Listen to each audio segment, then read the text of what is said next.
Hey, Bruce here, the 5-Minute Handyman. I'm doing a bathroom renovation and switched out the two faucets yesterday and found that the shutoff valves had leaks. So I wanted to show you how I replaced those. So let's take a look at some of the hardware and we'll talk about it. The sink down here, I've already switched out the two shutoff valves and the hoses that go up to the faucet. This one I am just about to do, so I'll show you how I do that. Now, the plumbing in this house is PEX, and there's two different things that I could use to attach these valves onto the PEX tubing. I could use a 1/2-inch crimp rings, which are copper rings that get squeezed by this tool. This would be the 1/2-inch and this is 3/4. This is quite a substantial tool, and with the space I have and the leverage that I would need to have sideways underneath here, I think I'm not going to use this tool. I'm going to use the pinch clamps, and these both work very well. The pinch clamp tool is a little bit easier to deal with in smaller confined spaces, and so I'll show you how that works. So the valves that we had in before, that the house was built with, have a shutoff valve with the integral tube that's attached, and then that end goes up to the faucet. These are crimped in to the valve, and the cold water one, you can see all the rust on here, so guess what, this one was leaking. And then the hot water one, as I was switching out the faucet, found out that that this one is not tight on the crimp, and this one also started to leak. You can see that this spins here, and so that joint there is now faulty. So rather than be called back later on to fix a water damage problem downstairs, I thought it'd be prudent for me to switch this out now and replace all 4 of these so that we're working with the same kind of hardware. So let me show you how I set this up. And first thing I'm going to do is I'm going to take a towel, put it underneath here to catch some water. I've shut the water off to the house so far, the main supply. I've taken and opened up the two hot and cold valves so that any water can drain out. So I should not get a lot of water out of here. And so I'll open these up, make sure the water drains out, and then I can start cutting pipes. Okay, let's get this set up. And so what I'm going to do in order to cut these pipes, I'm going to use my oscillator tool. A lot of different ways you could go about cutting these. If you have a small saw blade, or you can use a utility blade or something like that, but I like to use the oscillator. And what I'm going to do is when I start cutting through here, I'm going to take and I'm going to apply a little bit of pressure on here to open up this cut joint.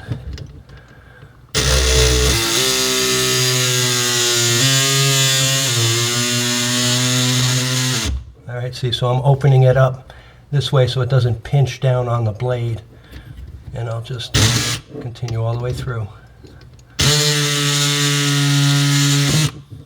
Perfect. Okay, so now I've got this off here. I want to get my pinch clamp, put this on first. Then we're going to take and push our valve on here.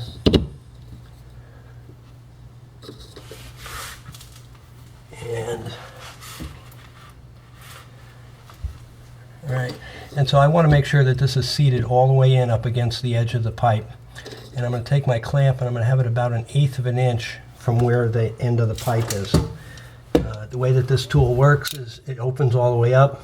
We put it over this little nobule here, and then we squeeze it down. It ratchets, goes all the way in, and then it opens up to remove.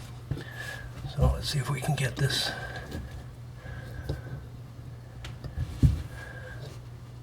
All right, so I start closing it down, and I want to make sure that I'm in the right spot here. Orient this vertically. Okay, then I can grab it. Okay, when we get it all the way in, we know it has a good seat. And see how it crimped this little nobule here. So now that's all set. The valve is open now. So this is a quarter turn valve. So now I can close it, and now I'm going to take the tubing off the top. Let's see if I can show that here.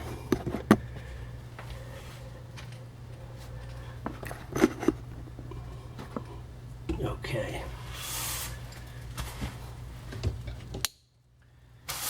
Alright, so I'm going to get my wrench, kind of crawl in underneath the sink here.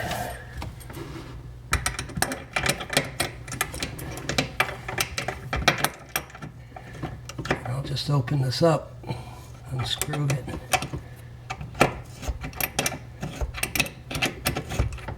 Now sometimes I might need to use a basin wrench if the sink is a little bit bigger and there's not enough room back here to get a regular wrench.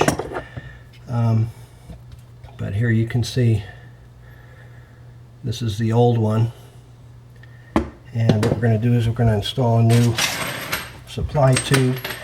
And when you pick these up from the store, take a look in the end here and make sure that it's a nice dark black, that there's no white or anything, because if there's white on it, then it was a unit that was returned. But this end is nice and black. We check the other end also.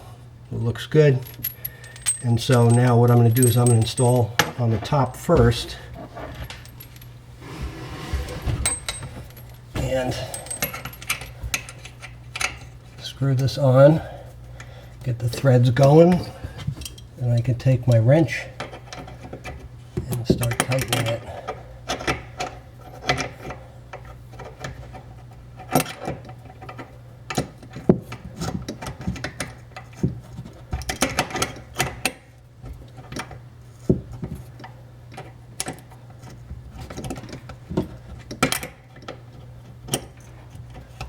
This is usually pretty slow going because you can only do a quarter of a turn at a time here, or even less.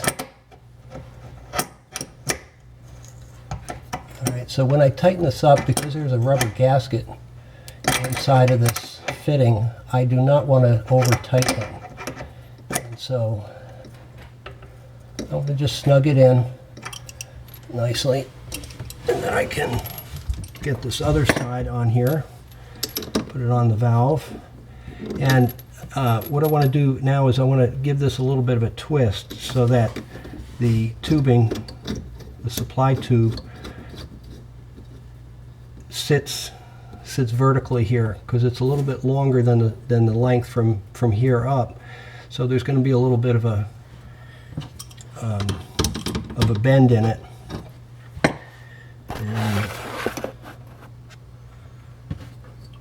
And so I'll just take, and I want to also hold on to my valve when I start tightening this down, because if I don't, it could damage the pipes, especially if I'm using CPVC piping, which is very brittle.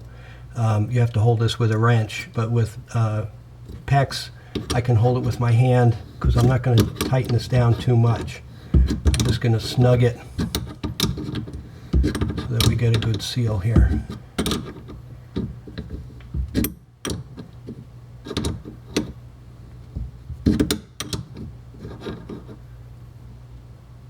Okay.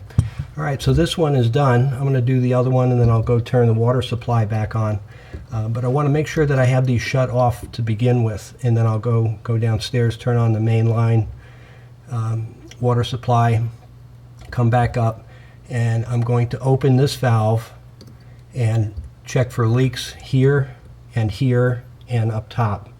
And if those are good, I'll open up the valve, the faucet, and get some water to flow through here, and then that part of the job is done.